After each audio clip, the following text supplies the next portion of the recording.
السلام عليكم ورحمة الله تعالى وبركاته. خوتي العزاز، تبارك الله عليكم. نتمنىكم تكونوا بخير وعلى خير وانتم كتشاهدوا هذا الفيديو. عمر الهلالي يصدم الجزائر في ملف الصحراء بمجلس الأمن، يصدم الجزائريين. خليكم معنا وشاهدوا معايا الفيديو. Le Royaume du Maroc se félicite de l'adoption de la résolution 700-03 du Conseil de sécurité sur la question du Sahara marocain. À cette occasion, je voudrais remercier vivement le Penholder américain pour la rédaction et la négociation de cette résolution. Nos remerciements s'adressent également aux autres membres du Conseil pour leur apport constructif et leur vote en faveur de cette résolution, qui représente un jalon additionnel dans le socle onusien pour le règlement définitif de ce différend régional entre deux pays voisins, le Maroc et l'Algérie. La nouvelle résolution du Conseil de sécurité consacre la sagesse et la clairvoyance du Conseil de sécurité en tant que garant de la paix et la sécurité dans le monde pour mettre fin à ce problème résiduel de la guerre froide. En ce faisant, le Conseil de sécurité s'est basé non seulement sur le droit et la légalité internationale, mais également sur le réalisme, le pragmatisme, le compromis. Cette résolution conforte également la vision et le choix stratégique de Sa Majesté le Roi en faveur de la négociation, le règlement pacifique des différends, la politique de la main tendue, et ce, conformément à l'article 6 de la Charte des Nations Unies et des résolutions pertinentes du Conseil de sécurité. La nouvelle résolution du Conseil de sécurité consacre les, socles, les 7 fondamentaux pour la résolution de ce problème. 1. La résolution réaffirme la prééminence, la préscience de l'initiative marocaine d'autonomie en tant que seule et unique solution sérieuse et crédible pour régler ce problème. En ce faisant, là également, le Conseil a rejoint non seulement le Maroc, mais également la centaine de pays à travers le monde qui soutiennent cette initiative dans le plein respect de la souveraineté nationale et de l'intégrité territoriale. 2. Le Conseil réaffirme les paramètres de la solution qui doit être politique, réaliste, pragmatique, durable et basée sur le compromis. Non déplaise à l'Algérie et à son proxy, le Polisario, cette résolution signe le 28e acte de décès du référendum, qui est mort et définitivement enterré depuis 2 décennies. 3. La résolution réaffirme également la responsabilité première de l'Algérie en tant que partie prenante principale à ce différend, en la nommant à 5 reprises dans le corps de la résolution et en lui demandant de présenter et de développer sa position afin de faire progresser le processus politique. 4. Le Conseil consacre le cadre des tables rondes du processus politique avec ses 4 participants, ignorant par là même le refus de l'Algérie de reprendre sa place autour de la table ronde. 5. Le Conseil exprime ses vives préoccupations à l'égard de la rupture du cessez-le-feu par le groupe séparatiste armé et le somme de respecter la libre circulation et réapprovisionnement de la MINURSO. 6. La résolution se félicite des réalisations du Royaume dans le domaine de la promotion et la protection des droits de l'homme, désavouant ainsi les allégations fallacieuses de l'Algérie et de son proxy polisarien. Enfin, 7. Le Conseil appelle dans sa 13e résolution consécutive à l'enregistrement des populations séquestrées des camps de Tindouf et demande aux organisations humanitaires internationales de suivre les pratiques onusiennes lors de l'acheminement et la délivrance de l'assistance alimentaire afin d'en prévenir le détournement par le groupe séparatiste armé le Polisario et les responsables algériens, comme cela a été confirmé dans le dernier rapport du PAM qui a été publié en janvier de 2023. Voilà, je suis à votre disposition pour toute question que vous voudrez poser. Adla, s'il vous plaît. La presse a parlé hier de 4 explosions dans la ville de Smara. Est-ce que vous aurez plus d'informations sur les responsables? Effectivement, comme l'a souligné la presse internationale, les radios, il y a eu 4 déflagrations dans la nuit de samedi à dimanche dans la ville spirituelle du Sahara marocain, dans la ville de Ma'laïnin, le grand leader de l'opposition et surtout combattant, qui a combattu la colonisation espagnole. C'est en pleine nuit que ces 4 explosions ont eu lieu. Je vais vous montrer ici. C'est une ville qui est connue pour sa sérénité, pour la qualité de sa vie et surtout pour le pacifisme de ses populations civiles. Les 4 explosions dont vous avez fait mention, madame, elles sont pratiquement dans le même périmètre. Première explosion, c'est dans le quartier industriel. Deuxième explosion, c'est dans le Hay Salam. Troisième, Hay Salam. Et le 4e, Hay El-Wahda.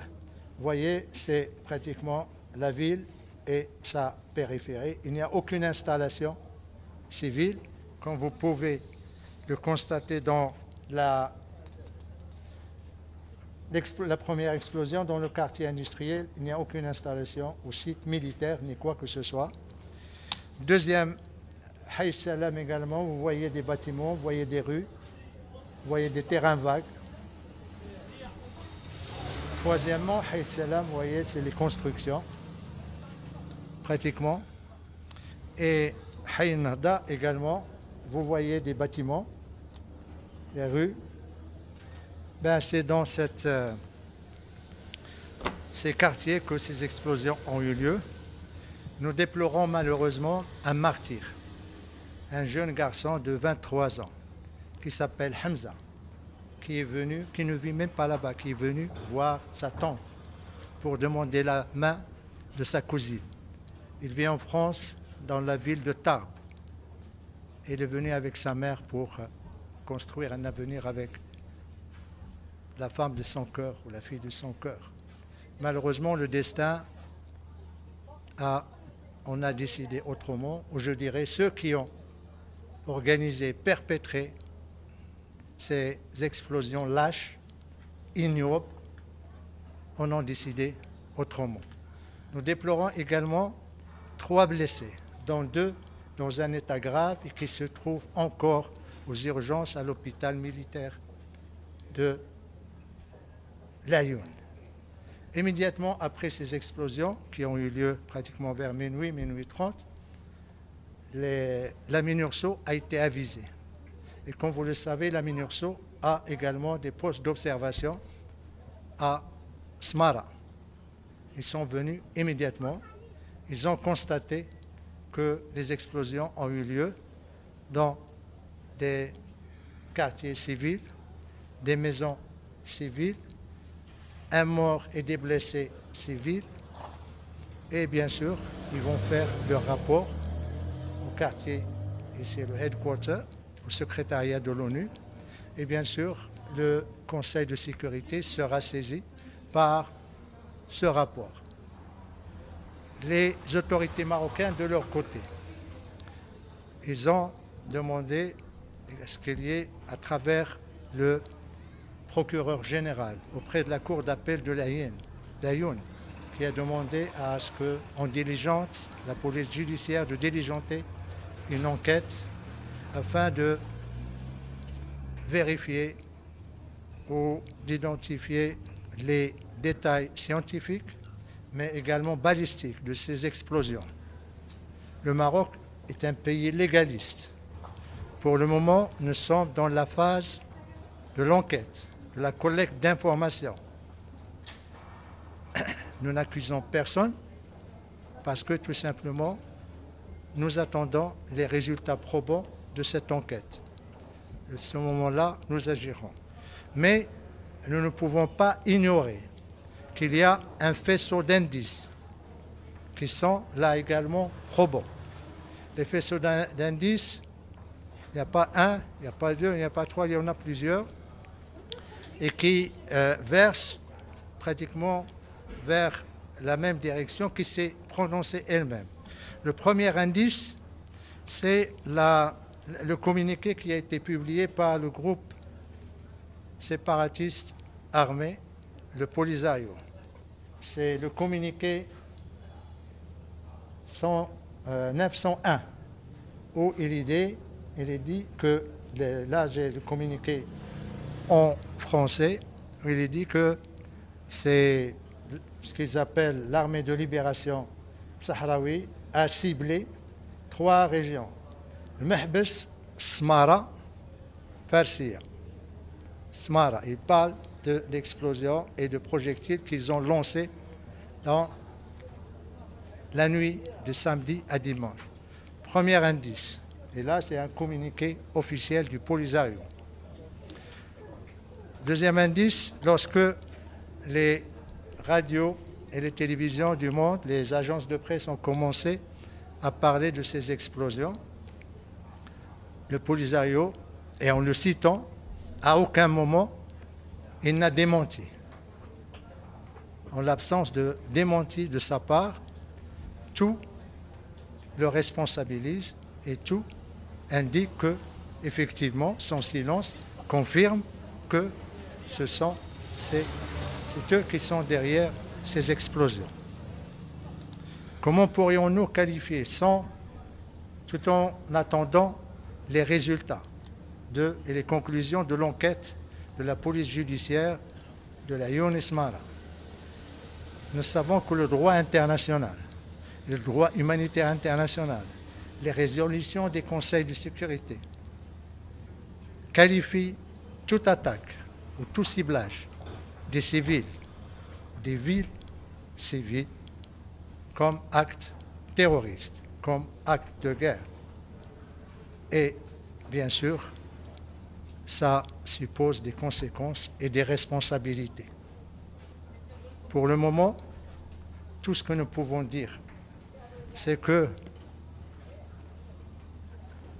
ces attaques ou ces explosions, cette victime innocente, que j'appellerai Shahid, qui a attristé tout le Maroc, ne resteront pas impunis. Les responsables devront assumer leurs responsabilités juridiques, mais également politiques. Pas seulement ceux qui ont perpétré ces attaques, mais ceux également qui sont derrière eux, ceux qui les abritent, ceux qui leur fournissent les missiles ou les katyusha ou les mortiers. Parce que tout simplement, quand il y a une déflagration, ça laisse des traces.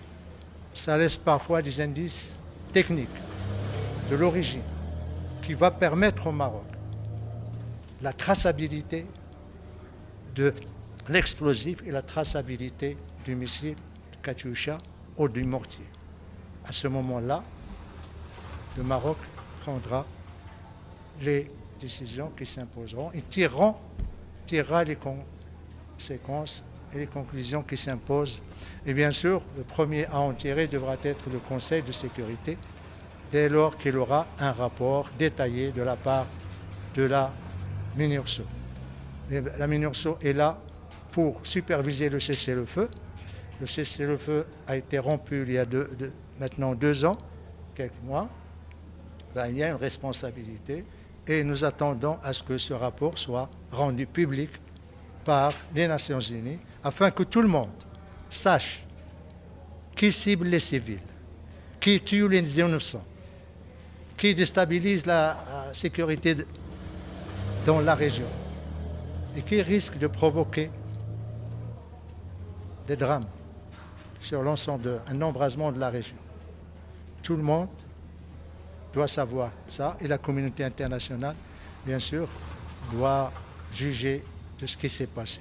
Nous faisons confiance à la MINURSO, nous faisons confiance au Conseil de sécurité pour décider et bien sûr le Maroc tirera, comme je l'ai dit, la responsabilité qui s'impose après cet acte que je qualifierais d'ignoble et d'acte terroriste, condamnable. Deuxième question, oui. هذا ما أسى في هذا المجلس، وإن شاء الله أي جديد توصلنا به غنوصلكم به. نشوفكم في فيديو آخر إن شاء الله، ولا يعرضكم السلامة، وصلوا في ريوسكم، تسووا لايك، اشتراك وتفعيل الجرس، وشكرا على المتابعة.